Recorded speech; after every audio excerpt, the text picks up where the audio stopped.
वर्ष में AIRF के समृद्ध इतिहास को याद करना जरूरी है। AIRF का शताब्दी वर्ष शुरू हो गया। शताब्दी वर्ष समारोह पूरे साल देश भर में चलता रहेगा। इस वर्ष को ऐतिहासिक और यादगार बनाने के लिए लंदन में इंटरनेशनल ट्रांसपोर्ट फेडरेशन के मुख्यालय पर मुख्य समारोह का आयोजन होगा। AIRF के महामंत्री शिव गोपाल मिश्रा, ITF उपाध्यक्ष राजा श्रीधर और AIRF की महिला कन्वीनर प्रवीणा सिंह की मौजूदगी में ITF के महासचिव स्टीफन कॉटन कार्यक्रम की शुरुआत करने के साथ ही AIRF शताब्दी वर्ष का खास लोगो लॉन्च करेंगे। इस अवसर पर रेल मंत्री Ashwini Vaishnaw, chairman railway board KL Lohati भी शताब्दी समारोह में वर्चुअल माध्यम से जुड़ेंगे। देखिए वाराणसी से रविंद्र गुप्ता की ये रिपोर्ट। आज का दिन all India railway federation northern railway union के लिए कोई मामूली दिन नहीं था। आज के दिन हमारा यह संगठन 99 वर्ष पूरा करके 100 वर्ष में प्रवेश किया है और इस पूरे वर्ष हम लोग अपने संघर्षों को साथ लेके चलते हुए इस उत्सव को मनाने का काम पूरे वर्ष करेंगे।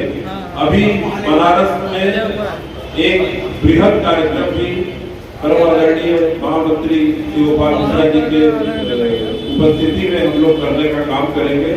निश्चित रूप से एक बहुत बड़ी बात है, देश कहती है कि हम लोग काफी पुराने हैं, तो उनसे लगभग समान रखते हुए ट्रेड यूनियन आंदोलन के लिए एक संगठन होना एक रेल कर्मचारी के लिए ही नहीं, इस देश के आम जनता लोगों के लिए भी बड़े फख्र की बात है।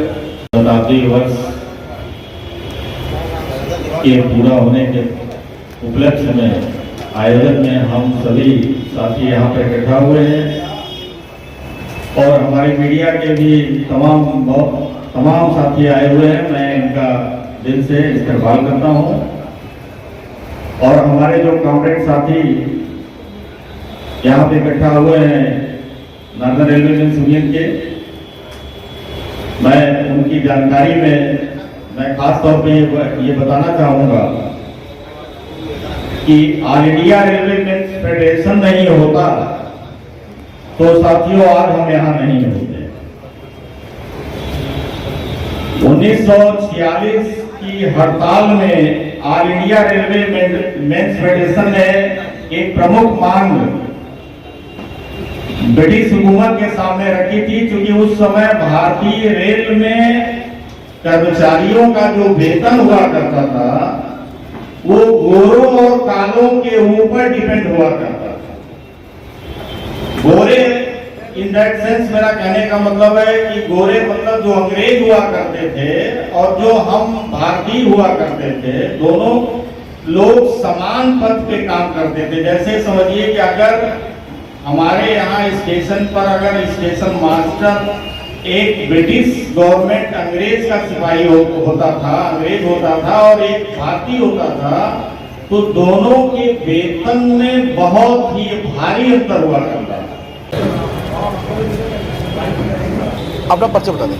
मैं संतोष कुमार सिंह लखनऊ मंडल में सहायक मंडल मंत्री के पद पर कार्यरत हूँ। आज किस तरह कार्यक्रम किया जा रहा है?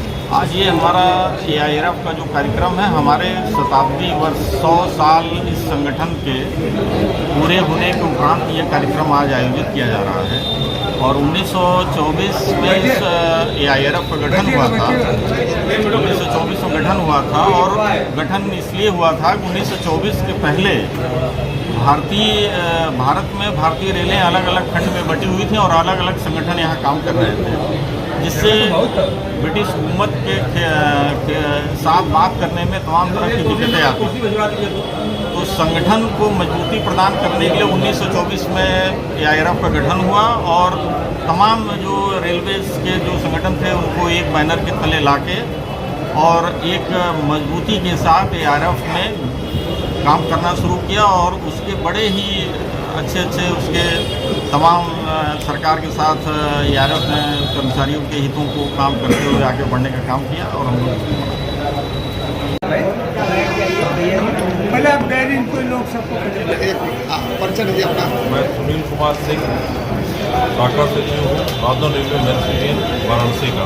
ये आज प्रेस वार्ता रखे, इसका क्या देखिए आज जो है आज ही के दिन 1924 में all India railway men's union की स्थापना हुई थी। आज हम लोग अपने 100वें वर्ष में प्रवेश कर रहे हैं। इसी उपलक्ष्य में पूरे भारत में आज जो है हम लोग ये उत्सव मना रहे हैं, जो कि बिना आप लोगों के उपस्थिति और साथ के नहीं हो पाता। तो ये जो है काम आज हम लोग कर रहे हैं। सुनील भाई, ये 100 वर्ष पूरे होने पर किस तरह का कार्यक्रम हो रहा है?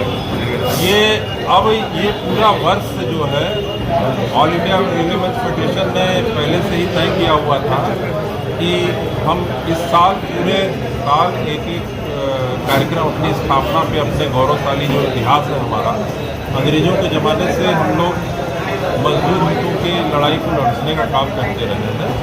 तो उसी को, और जो हमारे पूर्वज थे, जो हमारे पुराने रेल कर्मचारी थे, जिस तरह उन्होंने आंदोलनों को लेकर के रेल कर्मचारी को न्याय दिलाने का काम कराया था, उसको भी हम लोग याद करने का काम करेंगे, उसको भी श्रद्धांजलि देने का काम करेंगे और भविष्य की जो हमारी योजनाएं हैं, संघर्ष है, उसकी भी रूपरेखा तैयार करेंगे।